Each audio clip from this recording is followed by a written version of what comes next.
एवढी सिंपल साडी कसं काय? मला सिंपलच राहायला आवडतं. अच्छा, तुझे वडील तर म्हणले की आमची पोरगी BSc कॉम्प्युटर आहे, BSc मॅथ झाले, लय शिकली आणि ह्याच्यावर कसं काय बायोडाटा 12वी नापास आहे? हा, ते आम्ही आमच्या भाऊकीला जळविण्यासाठी काही बी सांगतो आणि काही बी म्हणतो. कालच म्हणलं होतं आम्ही हेलिकॉप्टर बुक केलंय, लय जळी भाऊकी. हां, आणि ह्याच्यात लिहिलं जनरल नॉलेजचं ज्ञान आहे म्हणून. हो, मला लय जनरल नॉलेजचं ज्ञान आहे. असं आहे का?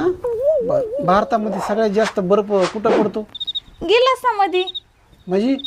म्हणजे भारतामध्ये सगळ्यात जास्त बर्फ दारूच्या गिलासमध्ये पडतो, बियर बार मध्ये.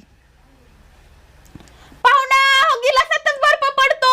खरा आईच्या ना, खरा गिलासात बर्फ पडतोय. मला हाय नॉलेज. आता माझं काय चुकलं? मी तर जनरल नॉलेजचं चांगलं उत्तर दिलं तरी पाहुणे का म्हणून ठिकाणात द्यावा का मोडलं डबल माझं लग्न.